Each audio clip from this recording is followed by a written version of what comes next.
Hello again and welcome back. Long time no see. Yeah. Well, in this episode, I'm gonna explain a little bit about my research plan. And the working title for my research so far is All-Inclusive Public Space, Pursuing the Right to the City. But even that might change along the research, so nothing is engraved to the stone yet. So I ended up here because after my master's thesis I got encouraged to continue researching public space and homelessness. So then I applied for a grant, and for my surprise I got it from the Finnish Cultural Foundation. And then I applied to the doctoral program and I got into Aalto University. And now I have been studying for 1 year during the doctoral studies and learning about methodology, ethics, scientific conduct, and of course reading a lot and writing a lot. And now after the first year, the actual hands-on research part starts. And it's gonna proceed in 3 parts. With this research, I aim to find answers to the following 3 questions, which therefore are my research questions. The first one is, how do either inclusive or exclusive public spaces affect to the public opinion about homelessness? Second one, how do the homeless experience different public spaces? And the third one, can inclusive urban design help creating more democratic, socially sustainable and well-functioning public spaces and cities? So the research will proceed in 3 parts, 1 part per each research question. First, by gathering data with case studies, sort of assessment of impacts in 2 cities, Copenhagen in Denmark and San Francisco in United States. Secondly, by utilizing participatory picture and map making, but more about it later since this is still quite a new addition to my study.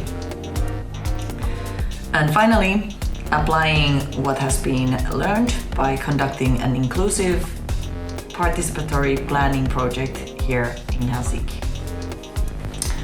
Okay, so let's take a closer look on the methods. The first part is case studies, and I'm gonna conduct them in the area of Nørrebro in Copenhagen and in the area of Tenderloin in San Francisco. I came up with this idea about case studies when I was reading Charles Montgomery's book Happy City. And in one of the chapters, a Danish architect Henrik Kling explains how they wanted to include absolutely all the park users to a redesign of a local Nørrebro park, but soon got to realize that not all the people appeared to their communal meetings. We asked everyone in the neighborhood to come to our planning meetings, but we realized that the alcoholics, the guys who just sit around all day and drink in the park, never showed up. Planner Henrik Kling told me as we wandered through the park. So we just bought a case of beer, came down here and found them. The drinkers told Ling they wanted a place to hang out where they wouldn't be bothered by or bother other park users. They wanted a place to meet. They also wanted a toilet. That's what they got. Another area for case studies is the area of Tenderloin in San Francisco. I chose it for 3 reasons. First, the housing crisis is in another level there. Thus, there are a lot of homeless people and homelessness is very visible. Secondly, the local researchers have conducted a vast amount of research about homelessness.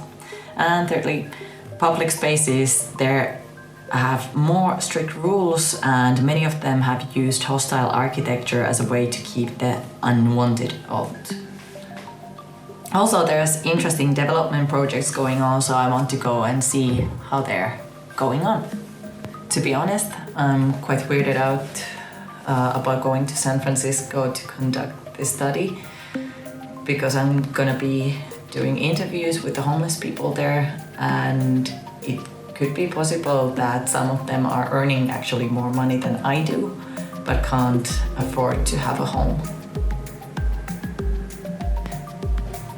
Like I mentioned previously, I want to find out how the public spaces affect on the public opinion about the homeless.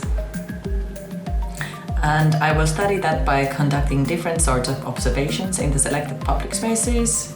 Then I will conduct surveys about people's opinions about the homeless and how the homeless experience people's behavior in these places. I will also do some interviews, both with the so-called normal people and with the homeless. Okie dokie. So, the second part of my study was originally supposed to be a narrative study. Video diaries filmed by the homeless people. But when we were going through the safety and ethicality of this research method, it seemed quite problematic, so we're not doing that anymore. So instead, I found something better, something that had been made and tested already, so I figured out I'll just use that. It's this urban belonging app developed by Danish Urban Belonging Project. You can learn more about it by following the link under this video.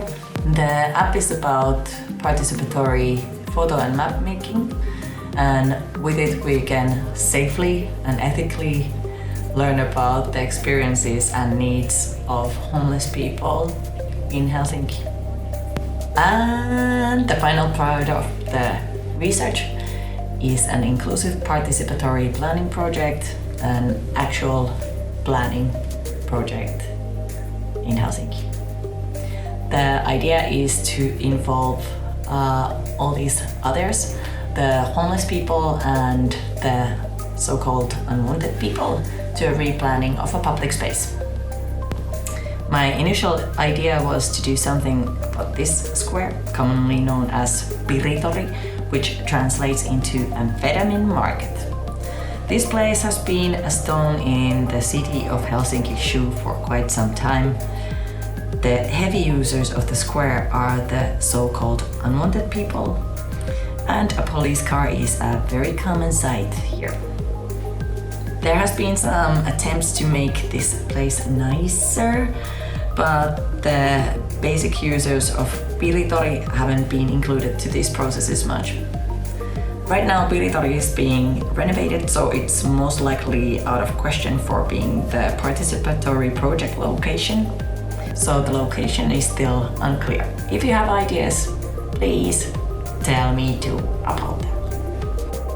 I will use a similar inclusive participatory planning method as used in the replanning of Nørrebro Park in Copenhagen by setting up a cozy, safe, accessible and low threshold space to the design area where people can stop, discuss and share their ideas and hopes about replanning this area.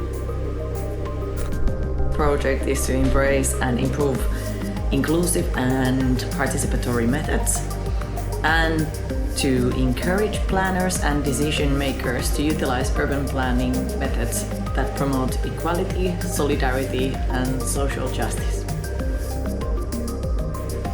Okay, so that's it for now. In the next episode, we're already in Copenhagen, so that's fun. See you then. Bye!